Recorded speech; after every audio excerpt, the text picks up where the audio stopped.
Hey, will you let people go to class? That's what we figured we had to come back.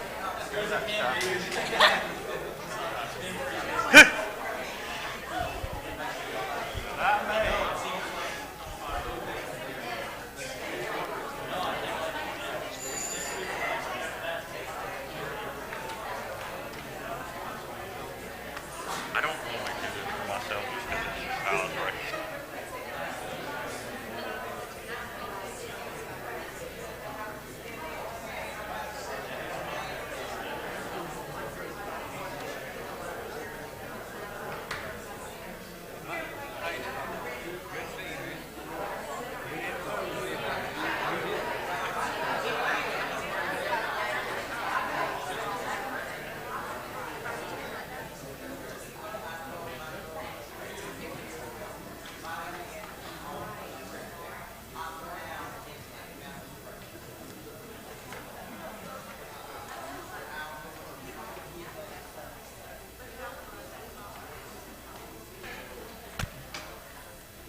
Welcome, welcome, welcome, welcome, welcome. We're in Luke chapter 8, if you want to be turning there. We got a lot to talk about this morning. Because my plan is to, I can't do the math, I don't know how far that is, 22 to 56, however many verses that is. We're going to do it all. And see, y'all have doubted me in the last few weeks, and I've proved you wrong. We can do this. If I don't get off track, we can do it. So we'll see how it goes. All right. But several things here in this text that we could spend, several class periods over. And we'll talk about a few individual aspects of these narratives, but I really want us to focus on this overarching theme that is portrayed here in the last two-thirds of Luke chapter 8. And really, I've obviously entitled this lesson, The Amazing Power of God. And I think that's really part of the main theme, and we'll talk about some other things here as we go along. I don't know if I did. Okay. All right. Beginning verse 22.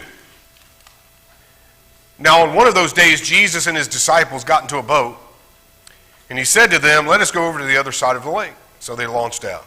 I'm reading from the New American Standard. But as they were sailing along, he fell asleep. A fierce gale of wind descended on the lake, and they began to be swamped and to be in danger. And they came to Jesus and woke him up, saying, "Master, Master, we are perishing." Exclamation point. All right, let's stop there for a second. So, all three synoptics, Matthew, Mark, and Luke, all record this event. Mark says that there were other boats as well, and I think that may be inherent the end of verse 22 there where it says they launched out. I think that implies more than just the one boat. I think, the others that were with them, not just that one boat. But there were other boats according to Mark. The Sea of Galilee is about 7 miles wide, about 9 miles long, sits 700 feet below sea level. And there are, I think it's on the eastern slope, there is a considerable slope that runs down to the lake, mountains on the other side. And in fact, Mount Hermon is on the north side of the lake, and it's 10,000 feet high, Mount Hermon is. So what would happen is these warm fronts from the Mediterranean Sea would come across land, and they would sweep down over that slope across the lake, and it would just churn up the lake in these massive storms on this lake. Now, one of the things that I think is important to remember is some of the men who are in these boats and in this boat with Jesus, what was their profession?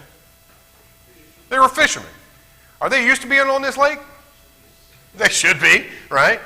Are they used to the storms?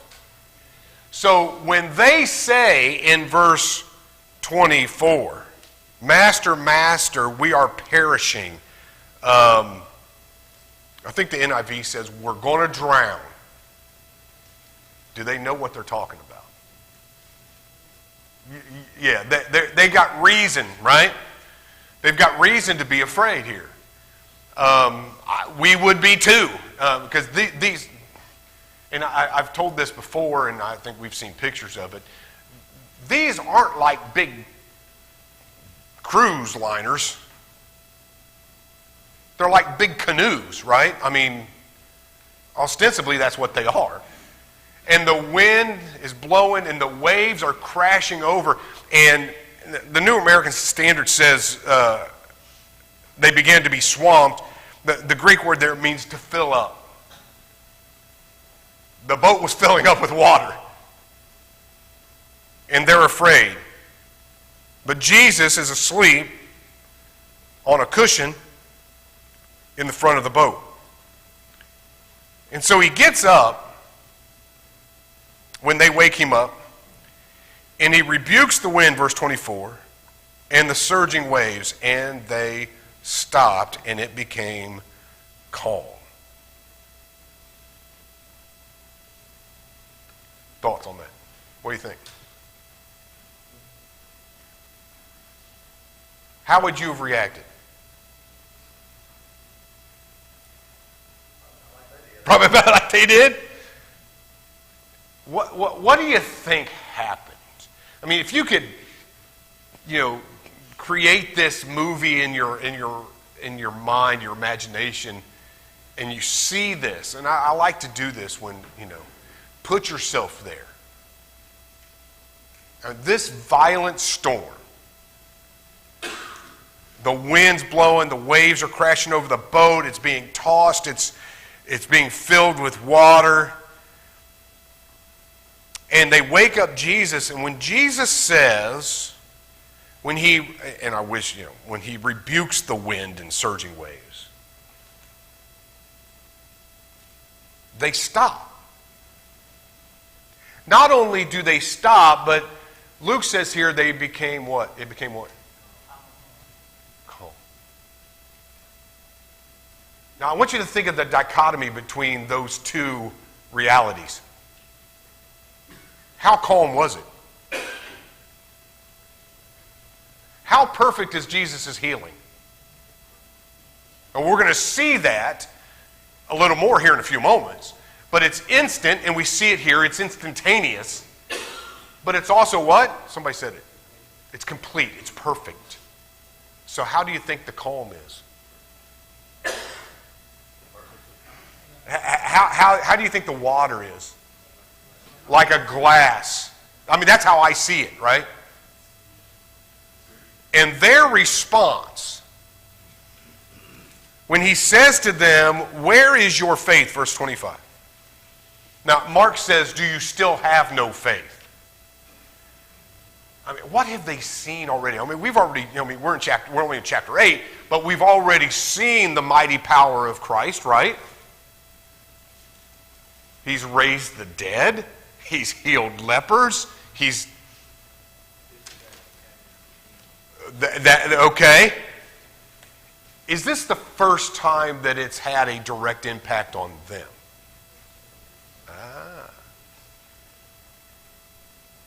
And also one of the other comments that the gospel writers make is that the disciples would say, not only here, but also when he and Peter walk on the water, right? And when Christ rebukes the wind, that the disciples ask, who is this? And in the end of verse 25 there, who is this then that he commands even the winds and the water and they obey him? His power over the physical realm. And in fact, if I'm not mistaken, there are about 4 verses in Psalm where in the Old Testament only God has the power to do what Jesus just did, to calm these kind of storms. Only God has that power. And it's, again, there's at least 4 places in Psalm that talks about this. If only God has the power to do this, and it's directly affecting the disciples, and it's as complete and powerful as we imagine it is, what would happen to your faith?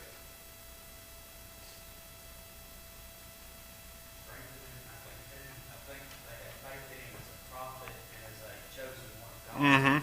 Prior to that, and then the faith is transitioning into like, is he something more than even that? He's revealing that he is God incarnate. Yes, and I would absolutely agree with the second part of that statement, although I'm not sure the first part I would. I don't know that it would strengthen it. Now, ultimately, their faith later, because when you... It's not really until after his resurrection that their faith is, they're still doubting all along. They're still, and maybe there's a lesson in there for us as well. I mean, faith isn't something that just happens, right? It's a process, and it's growth. We talked about that last hour, right? As we study God's Word, as we grow spiritually, our faith grows just a little bit more every day. But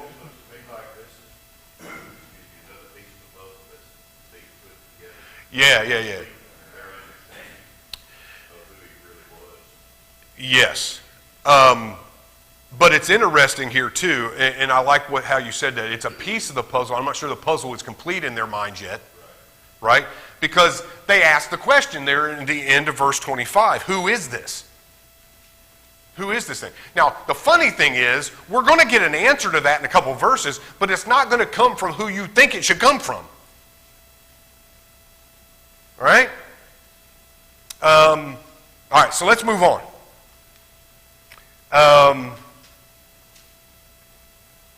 Verse 26.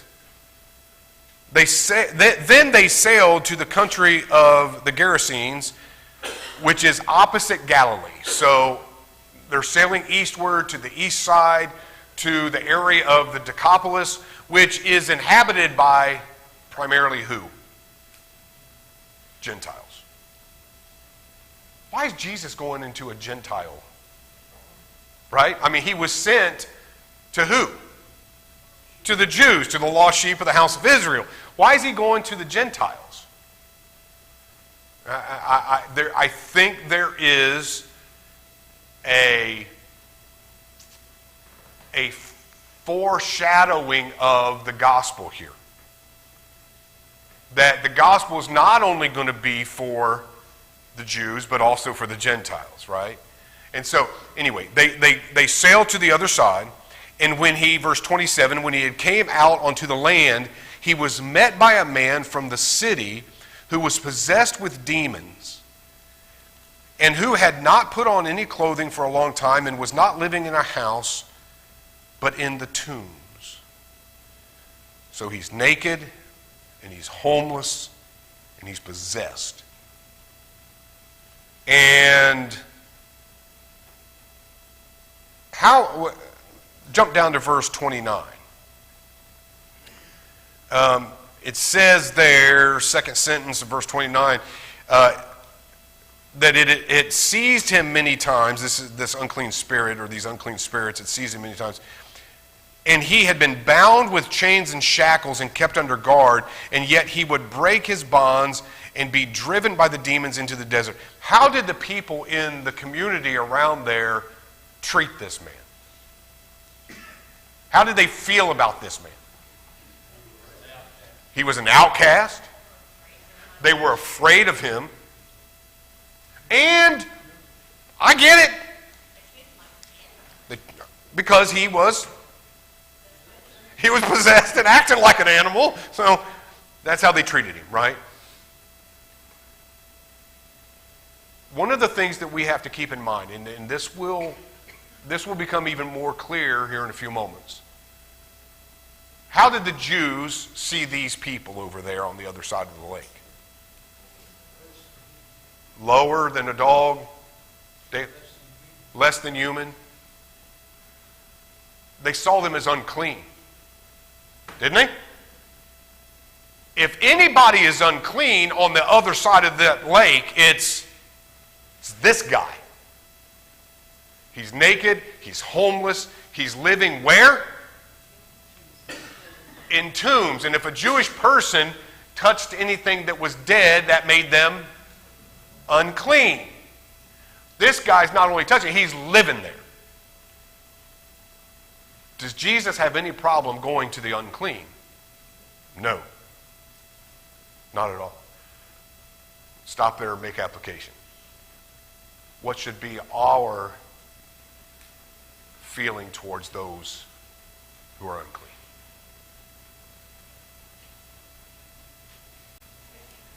Compassion,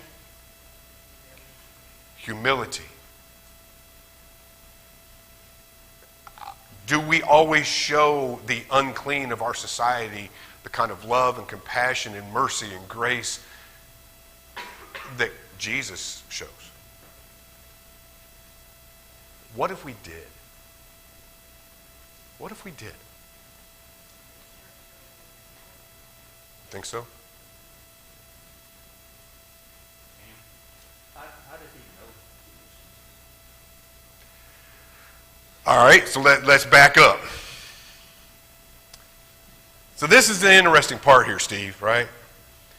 When he comes onto the land, he's met by this guy from the city who was possessed with demons. He was naked, homeless, living in the tombs. Seeing Jesus, he cried out and fell before him and said in a loud voice, "What business do we have us before it's time?" Now, we've talked about this in the past, and we had a special lesson on demons a couple months ago. What do the demons know that the disciples don't realize yet? Because who created the demons? I mean, before they were, right? Before they were fallen, before they followed. James gives us that insight into Yes. the demons believe. And tremble. And I think that's And that's exactly what's happening here, right? So they know who he is. They recognize him. And so this isn't the man talking. This is the demon speaking through the man, right, to Jesus. weird to think about. May not have been the first time they even met. Right? Yeah. Free. And yeah, right. Yeah. We'll run into one. Hey, what's up? Yeah. Sorry. Verse 29. Yeah, that's not quite what he was saying here, but for he had commanded the unclean spirit again to come out of the man. So he had commanded him, he had already commanded him to come out. So it's not that the demon or demons, it's not that they're arguing with Christ. It's not that they're resisting him because they can't resist him. Again, the amazing power of here. Not only does he have power over the physical world, but he also has power over what? The spiritual world as well. So they're not resisting him in the sense that they could. They're going to bargain with him. Right? Are you here to torment us before the time? We do not want to be. Let's go on here. He had commanded him to be come out of the man, for it had seized him many times. He was bound. We talked about that. And Jesus asked him, "What is your name?" So maybe they haven't run into each other before. But he says Legion. And maybe this is because I imagine that the disciples are where? And especially if there was more than one boat. Jesus isn't talking to this guy in a vacuum someplace. There's other people there.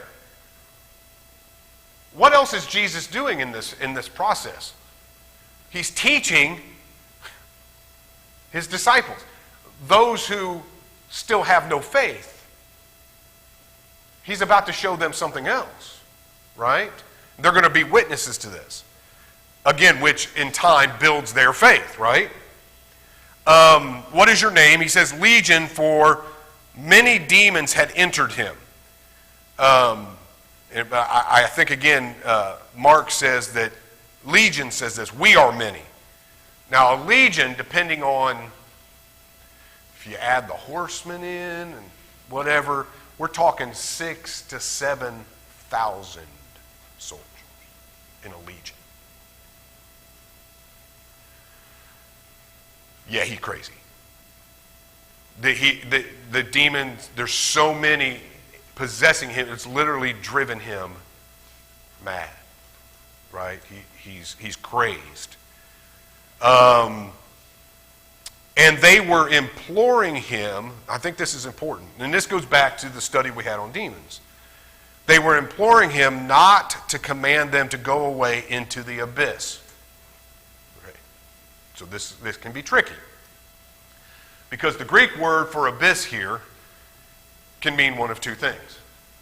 It can mean the ocean, the depths of the sea, but it can also mean the place prepared for the devil and his angels.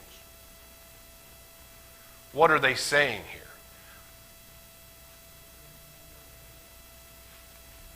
Because we know that, because where do they end up going? In the sea.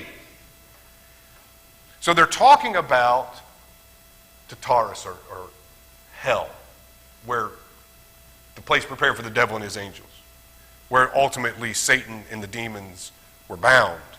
Verse 32. Now there was a herd of many swine there on the mountain, and the demons implored him to allow them, to permit them. See, they're still subject to Christ. They're still subject to him. They permit us to go into the swine.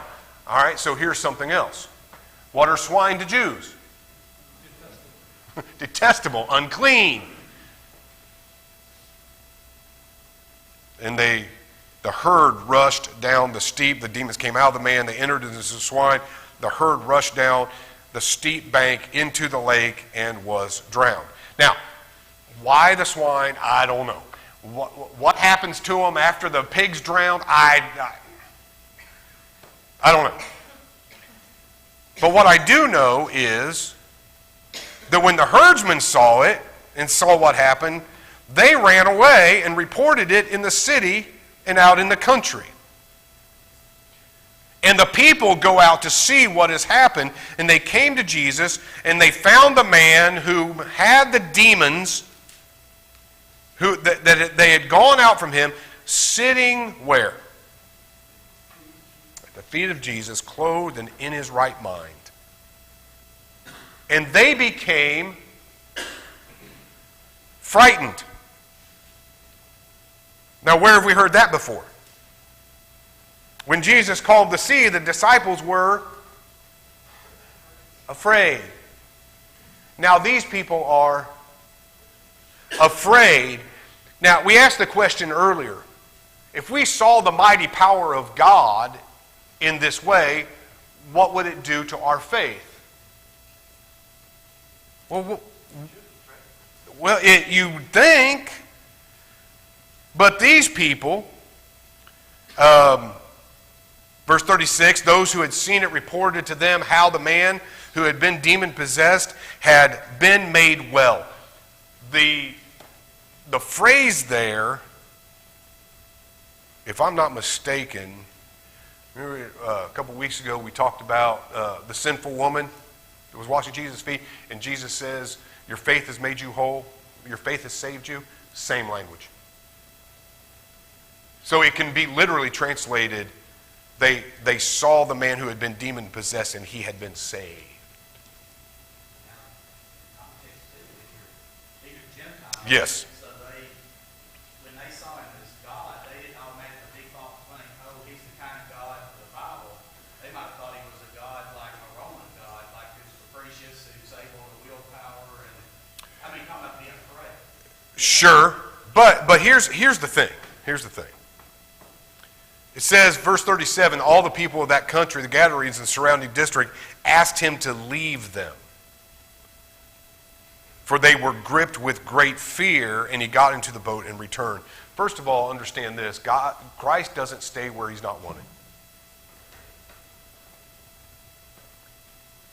And I think that's a lesson for us.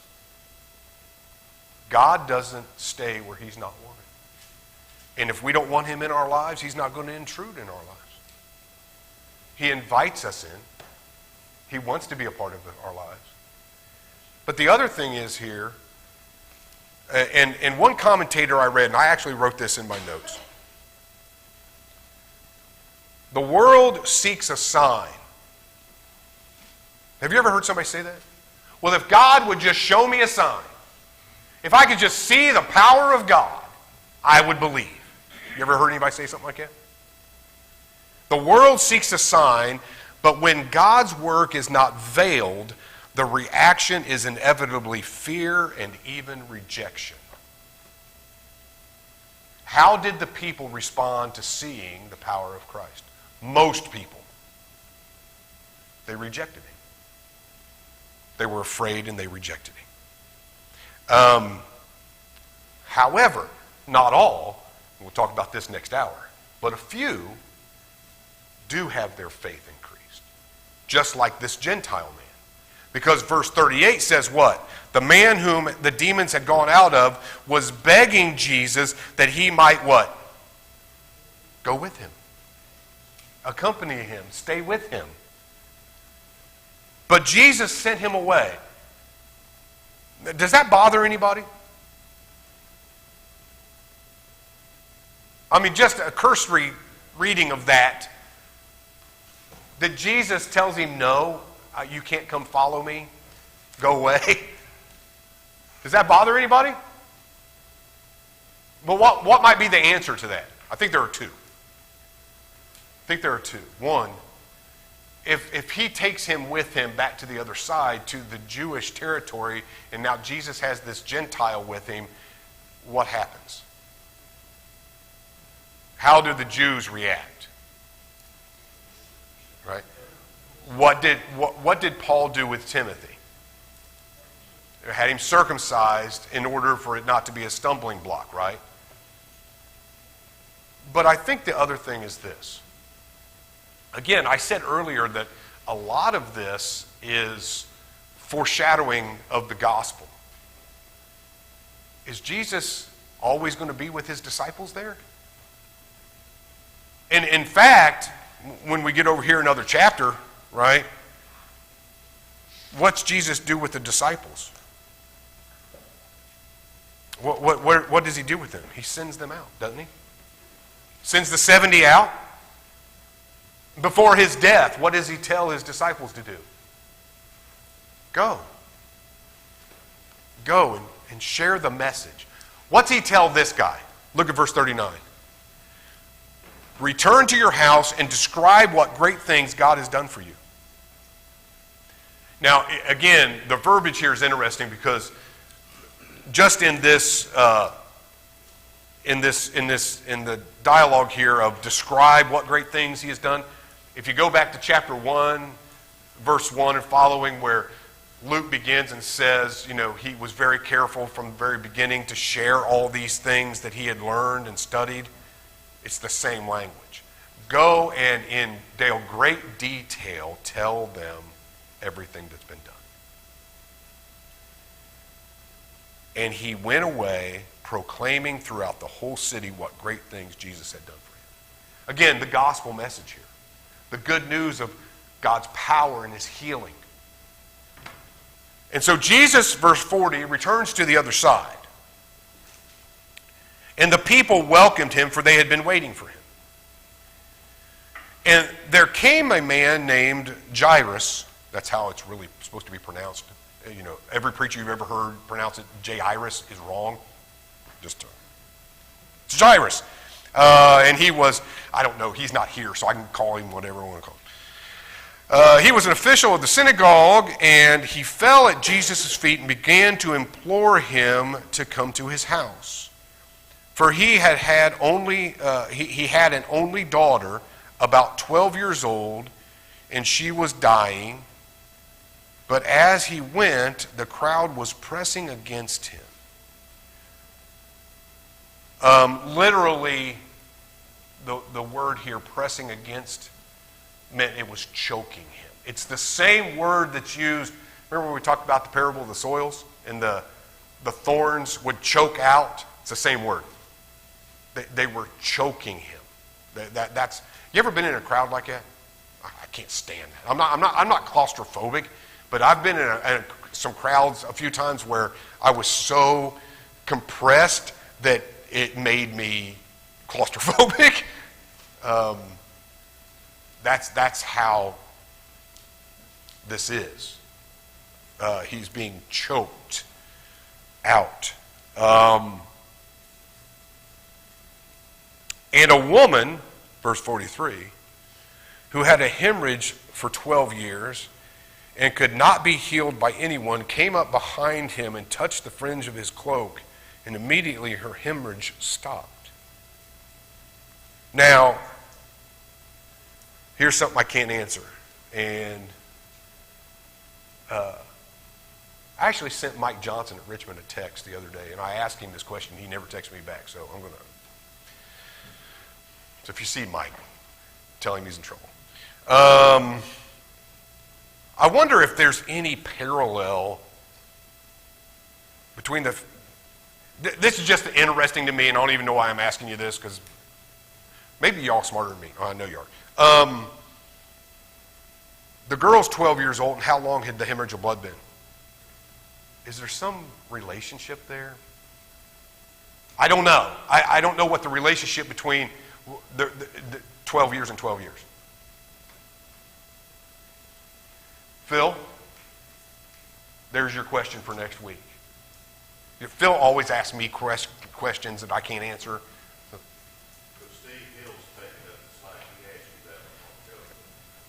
Okay. Well, I answered his. That wasn't that easy. That wasn't that hard.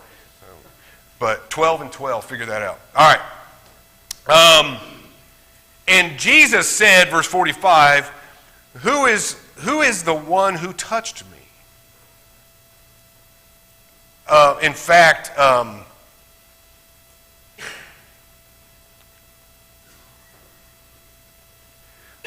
someone says, well, Jesus knew who it was, and he was just trying to get her to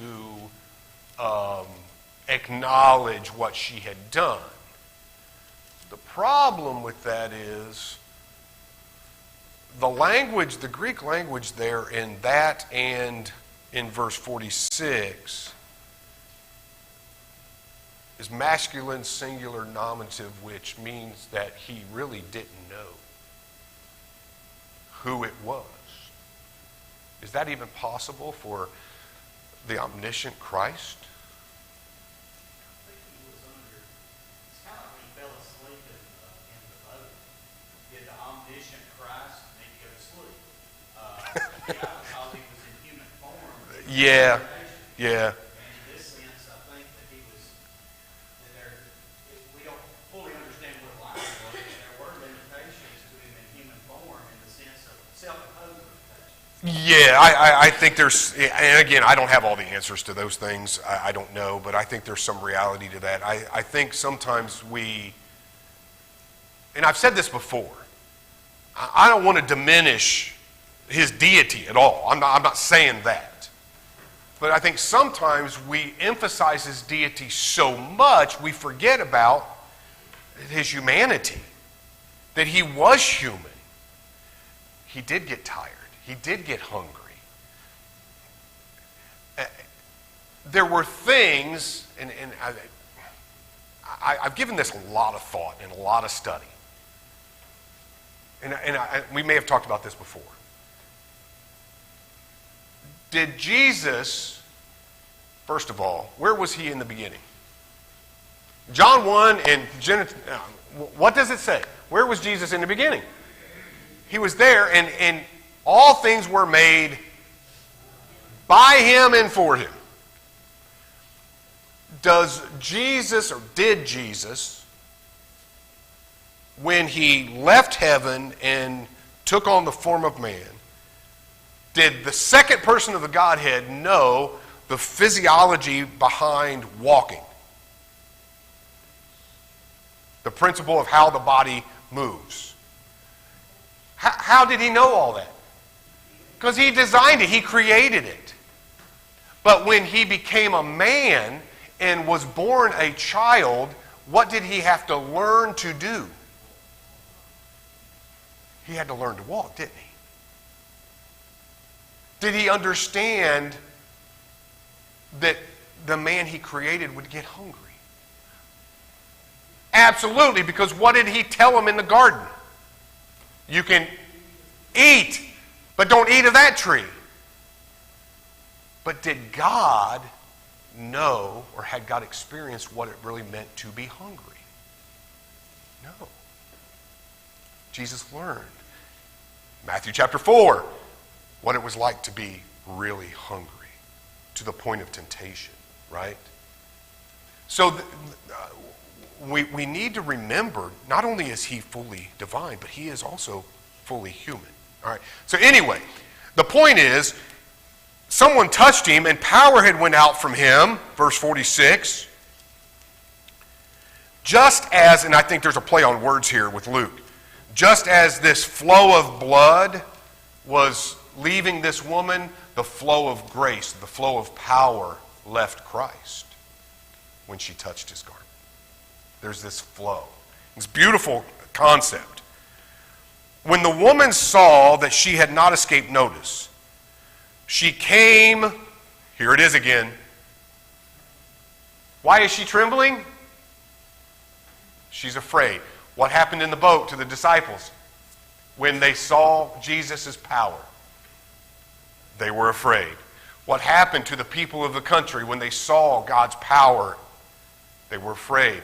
What happens to this woman when she realizes the power of God and what's happened? She's afraid. And she falls down before him and declared in the presence of all the people the reason why she had touched him and how she had been immediately healed. Does God have power over the physical, over healing? Absolutely. And he said, go ahead, I'm sorry.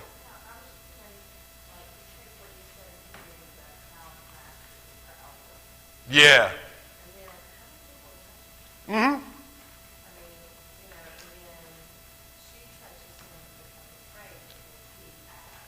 Yeah.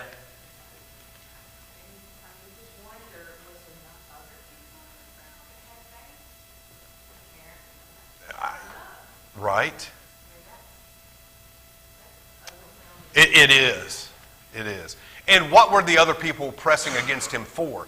Why are they crowding around him like this? Is it just his popularity? That they're looking to see a miracle? They're saying, yeah. Absolutely. Which again, we talk about this, and it's so hard for us. When do we want God to act? Yesterday, we want him to act on our timeline. This woman had been dealing with this for 12 years. Sometimes we never get the answers we're looking for, right? Yeah. So this just a theory that I've heard somebody bring up with is that maybe the theory is that maybe this woman actually had so much faith that she would recall like Malachi chapter 4. Yes. And maybe that's the reason why she touched the wing or the hem of the garment. Yeah. I think that's right. Obviously, these people know that he has power. I mean, we've already talked about it. I mean, we're in chapter 8, but we've already seen him raise the dead and heal lepers and do all this stuff. And she knows he's got power. And it is her faith, right? That if I can just but touch the tassel that's hanging off his coat, I can be healed, right? And so verse 48, he says to her, daughter, which is odd, because as one commentator I read said, that this is most likely an older woman, not a younger girl. And it would be almost inappropriate for this younger man to refer to this older woman as daughter. But I think it shows what? Yes. I think it's about familial love, right? And speaking as a father to a child that he loves. And he says, your faith, Philip, there it is, has done what? It's made you whole, has made you well. Again, it's the same language that was used before. It has saved you. Again, the message of the gospel it permeates what he's doing. He is not only, how do we say this? He's not just preaching the gospel, he's living the gospel. He's demonstrating the gospel. And what's the lesson for us?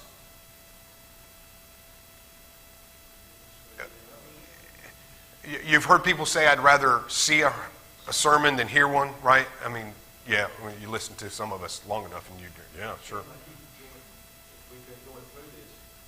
He's also given things that you consider to be clean. That's right. And again, I go back to Acts chapter 10 where Peter has the vision.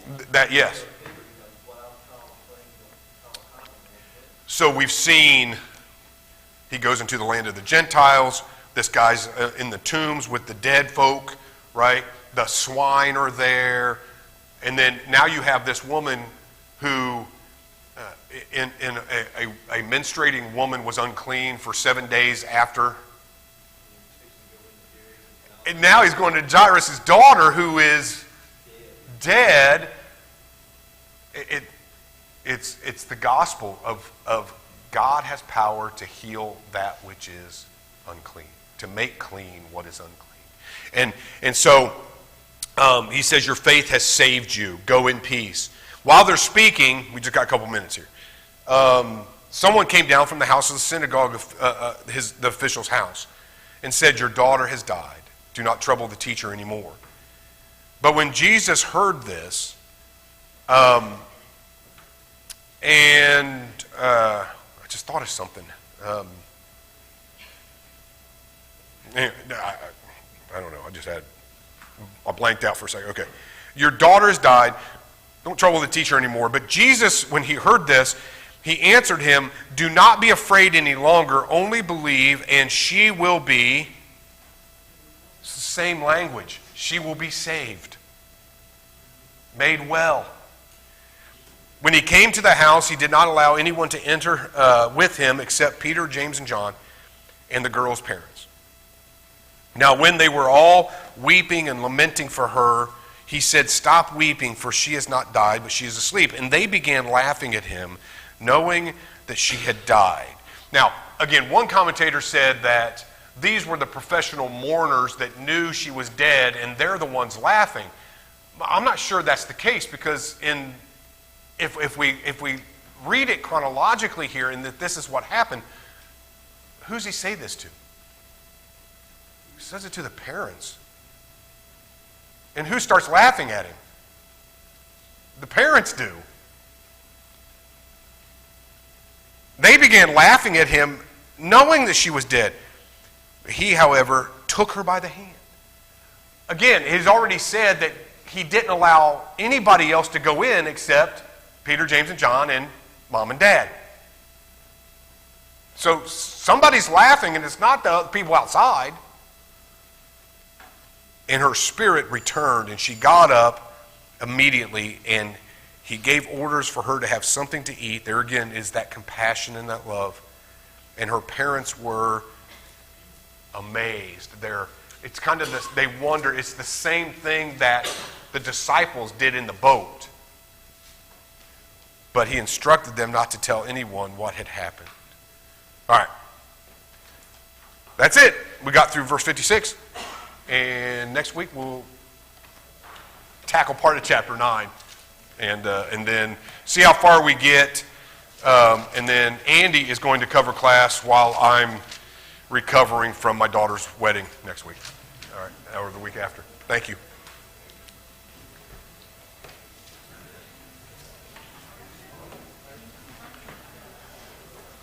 I'm